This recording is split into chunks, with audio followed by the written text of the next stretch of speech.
Good morning student, myself Pratibha Poswal, government college Begu.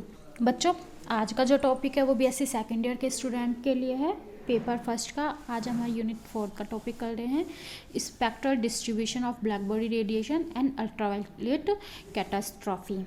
तो इसके लिए हम सबसे पहले पढ़ेंगे रेडिएशन यानी विकिरण क्या होती हैं। विकिरण बच्चों आप जानते हैं विकिरण क्या होती है, एक ऊष्मा संचरण की एक वह प्रक्रिया होती है जिसमें कि माध्यम की आवश्यकता नहीं होती है। जैसे सूर्य के जो प्रकाश की किरण है जो पृथ्वी पर आती है उसके लिए माध्यम की आवश्यकता नहीं होती है, अर्थात ऊष्मा एक वस्तु से दूसरी वस्तु में बिना किसी माध्यम के ही पहुँच जाती है। जैसे सूर्य से पृथ्वी पर ऊष्मा की विकिरण द्वारा ही पहुँचती है, तो सूर्य से जो पृथ्वी पर जो आती है किरणें वो विकिरण के द्वारा ही आती है, उनमें माध्यम की आवश्यकता नहीं होती है, तो वो होती है विकिरण यानी कि रेडिएशन। रेडिएशन एनर्जी क्या होती है, विकिरण ऊर्जा। प्रत्येक वस्तु प्रत्येक समय पर अपने ताप के कारण क्या करती है, ऊर्जा का सतत रूप से क्या करती रहती है, उत्सर्जन करती रहती है। कोई भी वस्तु है उसमें ताप है तो क्या करती है, ऊर्जा का क्या करती रहती है, उत्सर्जन करती रहती है। इसी ऊर्जा को क्या बोलते हैं, हम विकिरण ऊर्जा कहते हैं। जब ये विकिरण किसी वस्तु पर आपतित होते हैं तो ये विकिरण अवशोषित हो जाते हैं और इनकी ऊर्जा ऊष्मा में परिवर्तित हो जाती है। अब जैसे ये विकिरण है, ये किसी वस्तु पर आपतित होते हैं तो ये वस्तु क्या कर लेती है, इसको क्या कर लेती है, अवशोषित कर लेती है, और ये जो ऊर्जा होती है ये फिर उस वस्तु की क्या ऊष्मा में क्या हो जाती है, परिवर्तित हो जाती है। अब हम देखते हैं विकिरण के गुण क्या हो गया है, कैरेक्टरिस्टिक्स ऑफ रेडिएशंस क्या क्या है।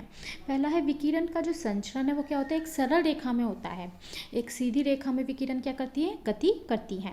विकिरण है जो निर्वात में से पार हो जाते हैं, क्योंकि इनको माध्यम की आवश्यकता नहीं होती इसलिए ये निर्वात में से भी पार हो जाते हैं, इसलिए तो कांच के आर पार भी सूर्य के प्रकाश की किरणें पहुँच जाती हैं।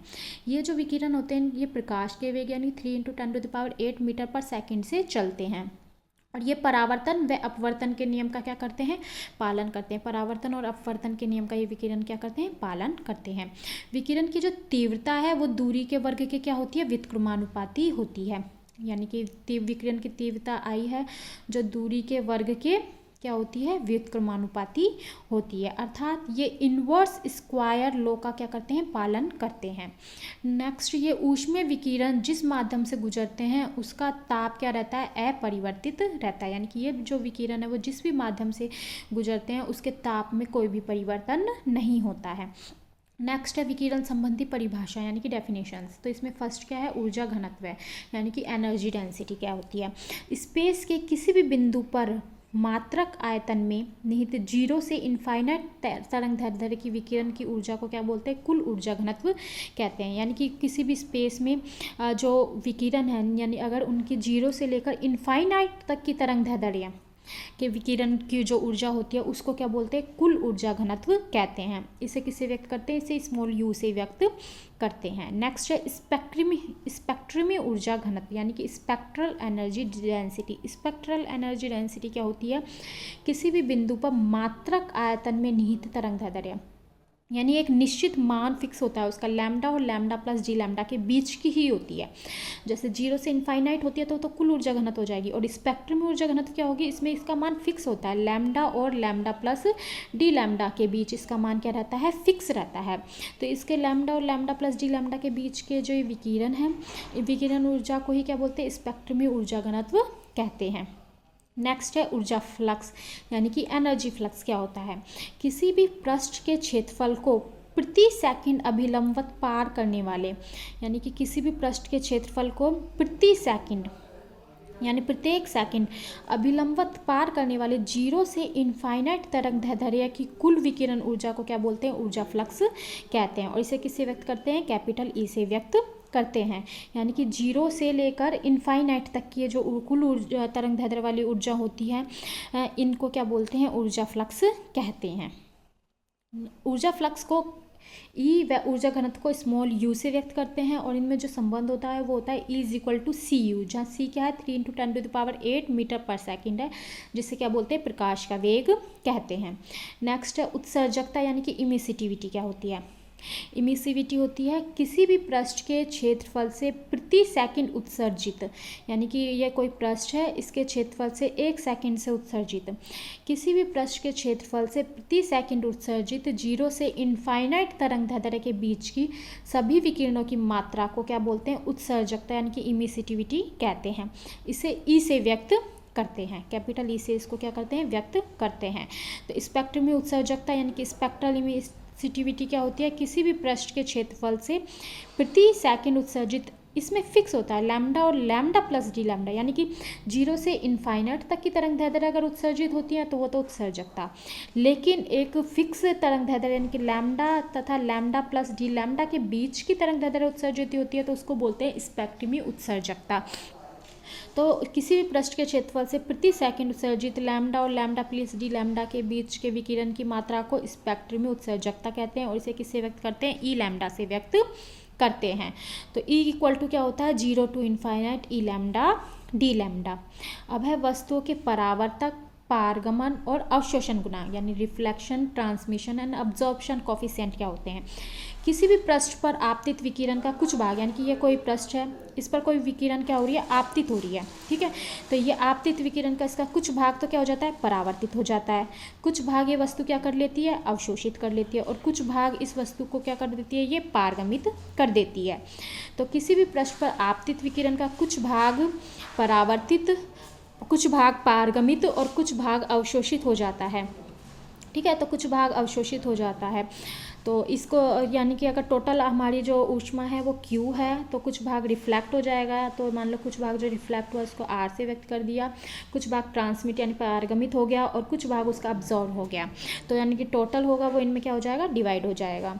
तो यानी कि हम इसको में अगर Q का भाग दे दें तो हमारे पास प्राप्त होगा Q/Q plus Q/T plus Q/A, Q equal to क्या हो जाएगा, 1, यानी कि इनका सबका योग क्या होता है, 1 होता है। अगर इसको हम किससे व्यक्त करें, स्मॉल r से, ये स्मॉल t और ये स्मॉल a, तो इक्वल टू 1, तो ये क्या हो जाएंगे, स्मॉल r क्या कहलाएगा, हमारा परावर्तन गुणांक। तो परावर्तन गुणांक है तो ये हो जाएगा परावर्तित विकिरण की मात्रा, परावर्तित विकिरण की मात्रा अपॉन आपतित विकिरण की मात्रा।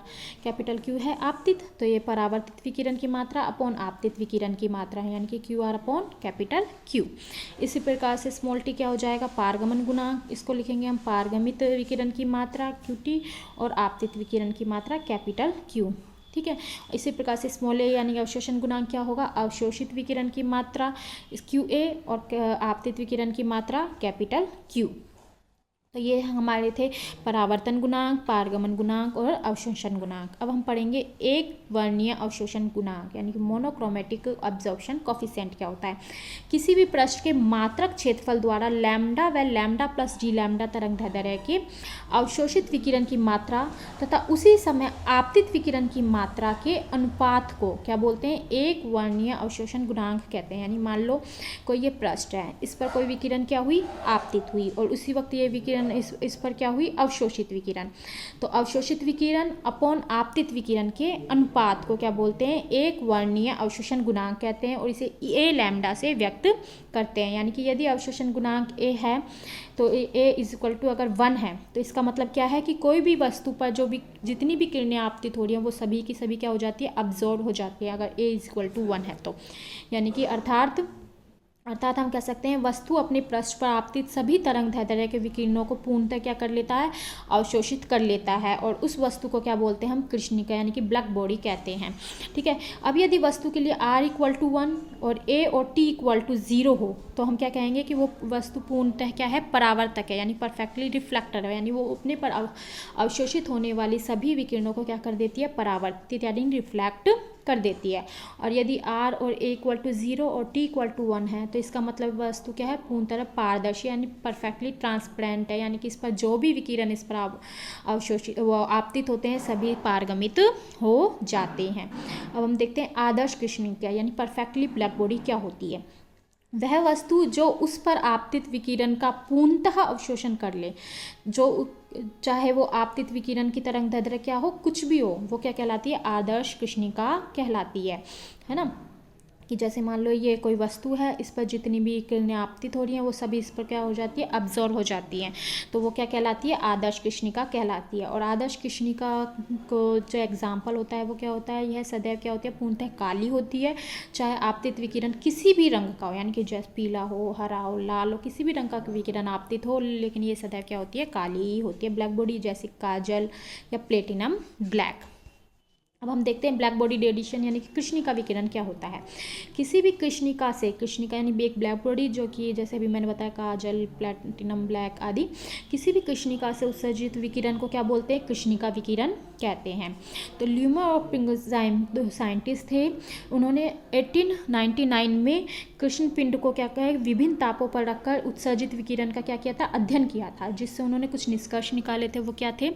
उन्होंने देखा था, उन्होंने एक तो स्पेक्ट्रम में उत्सर्जन क्षमता और तरंग दैर्ध्य के बीच में एक ग्राफ खींचा था। तो उन्होंने देखा था कि जैसे जैसे तरंग दैर्ध्य का मान बढ़ता है, जैसे जैसे तरंग दैर्ध्य का मान बढ़ता है, उत्सर्जन क्षमता का मान भी बढ़ जाता है। एक स्थिति पर इसका मान क्या हो जाता है? मैक्सिमम हो जाता है। उसके बाद भी अगर तरंग दैर्ध्य का मान बढ़ता है तो उत्सर्जन क्षमता का मान क्या हो जाता है? कम होता जाता है।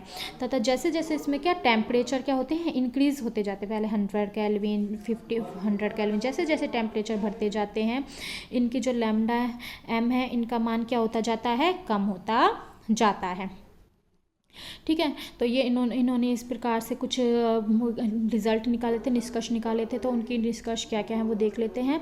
यानी स्पेक्ट्रम में ऊर्जा वितरण की जो विशेषताएं थी वो क्या थी? प्रत्येक ताप पर विकिरण ऊर्जा का 0 से अनंत तक सभी तरंग दैर्ध्यों में वितरण क्या होता है? सतत होता है। देखो ये वितरण है, सतत है, कहीं टूट नहीं रहा। विविक्त होता तो इस प्रकार से होता, लेकिन ये कंटिन्यूअस है यानी कि सतत है, कहीं भी टूट नहीं रहा, है ना। तो 0 से इनफाइनाइट तक, 0 से अनंत तक सभी तरंग दैर्ध्यों में वितरण क्या होता है? सतत होता है, पहली बात। दूसरा, लैम्डा इज इक्वल टू 0 पर ई लैम्डा का मान क्या होता है? 0 होता है। तो ये देखिए, लैम्डा इज इक्वल टू 0 पर ई लैम्डा का मान क्या होता है? 0 होता है।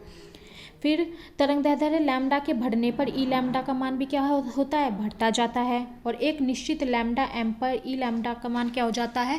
अधिकतम हो जाता है। और इस तथा लैम्डा एम से अधिक मान होने पर फिर ई लैम्डा का मान क्या होता है? घटता जाता है। यानी कि एक स्थिति तक यहाँ पर ये जैसे जैसे लैम्डा का मान बढ़ेगा ई लैम्डा का मान बढ़ता जाएगा। यहाँ पर ई लैम्डा का मान जब मैक्सिमम होगा तो यहाँ ई लैम्डा का मान यहाँ पर मैक्सिमम हो जाएगा। उसके बाद भी अगर हम लैम्डा का मान बढ़ाते हैं तो फिर ई लैम्डा का मान भी क्या होता है? बढ़ता जाता है।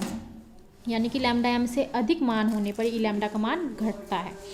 अब जैसे जैसे ताप का मान बढ़ता है तो अधिकतम उत्सर्जन क्षमता का मान यानी ई लैम्डा का मान भी बढ़ता जाता है। जैसे जैसे ताप का मान बढ़ता है, जैसे जैसे ताप का मान बढ़ता है, ई लैम्डा का मान देखो, जैसे जैसे ताप का मान बढ़ता है ई लैम्डा का मान भी क्या होता जाता है? बढ़ता जाता है। अर्थात वक्र का शिखर कम तरंग दैर्ध्य की ओर होता है। यानी कि जो वक्र का शिखर है वो ये इस प्रकार से कम तरंग दैर्ध्य की ओर होता है। नेक्स्ट, ताप के मान में वृद्धि करने पर लैम्डा एम के मान में क्या होती है? कमी होती है। जैसे जैसे ताप का मान बढ़ता है लैम्डा एम का मान क्या होता है? कम होता है। यानी कि हम बोल सकते हैं लैम्डा एम टी के क्या है? इन्वर्सली प्रोपोर्शनल है। यानी कि lambda is proportional to 1/t, या हम बोल सकते हैं lambda M is equal to b/t। ठीक है, कॉन्स्टेंट, ये प्रोपोर्शनल टू चिन्ह हटाते हैं, कॉन्स्टेंट आता है, वो कॉन्स्टेंट क्या होता है? b, जिसे क्या बोलते हैं हम? वीन का विस्थापन का नियम बोलते हैं और इसे वीन का नियतांक बोलते हैं, जिसका मान होता है 2.88 × 10⁻³ मीटर इंटू केल्विन।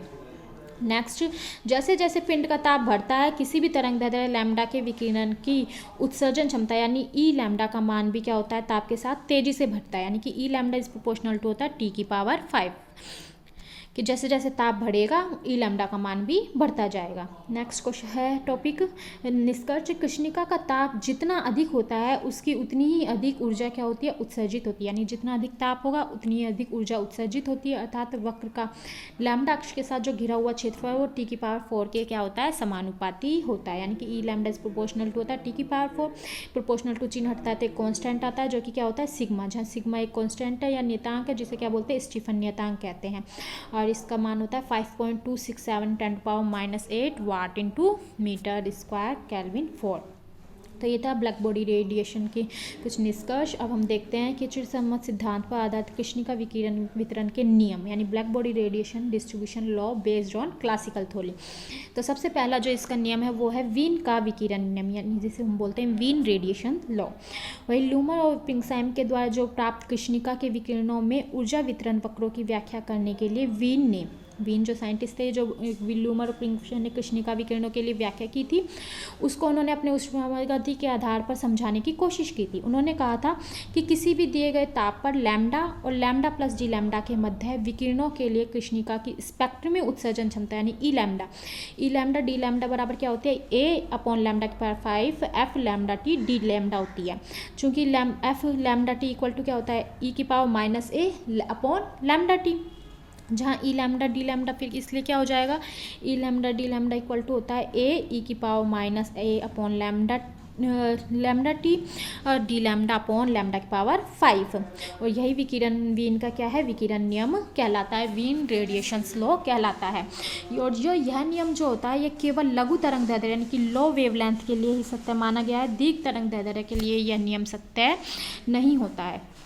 यानी कि जो कृष्णिका का ये नियम है वो सिर्फ इस लो लेवल वेवलेंथ के लिए ही ये नियम समझा सका, दीर्घ तरंग दैर्ध्य के लिए परास्म को ये समझाने में क्या रहा, असफल रहा। तो ठीक है, ऊर्जा वितरण की व्याख्या करने में क्या रहा, असफल रहा। तो वीन के विस्थापन के नियम से lambda is equal to lambda M पर lambda M T equal to क्या होता है, बी, या हम बोल सकते हैं lambda M is proportional to 1 upon T. तो वीन विकिरण नियम से ई लैम्डा एम किसके प्रोपोर्शनल टू होता है, लैम्डा एम की पावर -5 के, हम बोल सकते हैं lambda e lambda M is proportional to t की पावर 5। नेक्स्ट जो नियम था वो है रैले व जीन्स का विकिरण नियम, यानी रैले जीन्स रेडिएशन लो। रैले जीन्स रेडिएशन लो क्या कहता है कि सन 1990 में रैले तथा जीन्स ने कृष्णिका में अप्रगामी तरंगों यानी स्टेशनरी वेव्स की अभिधारणा को मानते हुए मैक्सवेल बोल्ट्जमान स्टैटिक के आधार पर अपना नियम दिया था। उन्होंने कहा था कि लैम्डा और लैम्डा प्लस जी लैम्डा तरंग दैर्ध्य परास में प्रति एकांक आयतन कंपन विधाओं की जो संख्या होती है वो क्या होती है, lambda N lambda d lambda. तो N lambda d lambda equal to क्या होता है, 8 पाई अपॉन लैम्डा की पावर 4 डी लैम्डा। ठीक है, तो मैक्सवेल बोल्ट्जमान के ऊर्जा संविभाजन नियम से प्रत्येक कंपन विधा की जो औसत ऊर्जा यानी कि केटी है, वो औसत ऊर्जा वो क्या होगी, लैम्डा तथा लैम्डा प्लस जी लैम्डा तरंग दैर्ध्य में ऊर्जा घनत्व यानी कि u lambda d lambda equal to n lambda d lambda k t, या हम बोल सकते हैं u lambda d lambda equal to, इसकी वैल्यू पुट कर देंगे एन लैम्डा डी लैम्डा की, यहाँ से 8 पाई अपॉन लैम्डा की पावर 4 डी लैम्डा, तो हमारे पास प्राप्त होगा 8 पाई अपॉन लैम्डा की power 4 d lambda k t. हम बोल सकते हैं u lambda d lambda is equal to 8 pi k t upon lambda की पावर 4 डी लैम्डा। ये क्या है, रैले जीन्स का क्या कहलाता है, नियम कहलाता है। और जो रैले जीन्स का ये जो नियम था ये केवल दीर्घ तरंग दैर्ध्य है, यानी कि जो वीन का नियम था उसने सिर्फ लो तरंग दैर्ध्य को समझाया था और रैले जीन्स के नियम ने केवल दीर्घ तरंग दैर्ध्य को ही समझा सका। ये लघु तरंग दैर्ध्य के लिए, लो वेवलेंथ के लिए क्या रहा, असफल, समझाने में असफल रहा। अब है अल्ट्रावायलेट कैटास्कोप यानी कि पैराबैंगनी विपद क्या होता है। रैले तथा जीन्स द्वारा दिया गया जो नियम है वो क्लासिकल फिजिक्स के नियमों पर आधारित है। ठीक है, तो जो दीर्घ तरंग दैर्ध्य है, क्योंकि ये जो रैले जीन्स का नियम है वो केवल दीर्घ तरंग दैर्ध्य है, हाई वेवलेंथ या हम बोल सकते हैं लो फ्रिक्वेंसी के लिए ही सही है, तथा लघु तरंग दैर्ध्य यानी कि लो वेवलेंथ यानी कि हाई फ्रिक्वेंसी को समझाने में असफल रहा। तो रैले जीन्स के नियम से यू लैम्डा क्या होता है, प्रोपोर्शनल टू न्यू स्क्वायर। तो यानी कि अगर हम देखें तो अगर स्पेक्ट्रम ऊर्जा घनत्व और आवृत्ति यानी न्यू है, तो यानी कि ये सिर्फ लो फ्रिक्वेंसी मतलब कि हाई वेवलेंथ, लो फ्रिक्वेंसी और हाई वेवलेंथ को ही रैले जीन्स का नियम हमें समझा सका। तो यानी कि यदि nu is equal to 0 to infinite तक है तो कुल ऊर्जा घनत्व क्या हो जाएगी, u to 0 to infinite u nu d nu, या हम बोल सकते हैं यू न्यू का मान न्यू स्क्वायर, तो न्यू स्क्वायर डी न्यू। तो इस वितरण के नियमानुसार पैराबैंगनी जो विपद है या बोल सकते हैं हम अल्ट्रावायलेट कैटास्कोप है, वो जो पैराबैंगनी यानी कि जो पैराबैंगनी वेवलेंथ होती है ना अल्ट्रावायलेट, वो उच्च, उसकी जो फ्रीक्वेंसी होती है वो क्या होती है, हाई होती है, कि क्षेत्र में जो ऊर्जा घनत्व का मान है वो क्या बहुत अधिक प्राप्त होता है, क्योंकि ये इसका मान पहले ही बहुत अधिक है। अल्ट्रावायलेट में पैराबैंगनी के लिए फ्रिक्वेंसी का मान बहुत अधिक होता है, तो इसका मान बहुत अधिक होता है और ऊपर से न्यू स्क्वायर तो इसका मान बहुत अधिक होता है, तो इसलिए इसका मान जो प्राप्त होता है ऊर्जा का मान वो बहुत अधिक प्राप्त होता है, जो कि प्रायोगिक दृष्टि से क्या है, असंभव है, यानी कि इतना अधिक मान इसका प्राप्त नहीं होना चाहिए। तो इसीलिए इस घटना को क्या बोलते हैं, पैराबैंगनी विपद या अल्ट्रावायलेट कैटास्कोप कहते हैं। उम्मीद करती हूँ आप लोगों को समझ में आ गया होगा। फिर भी कोई प्रॉब्लम हो तो आप व्हाट्सएप के थ्रू पूछ सकते हैं। Thank you.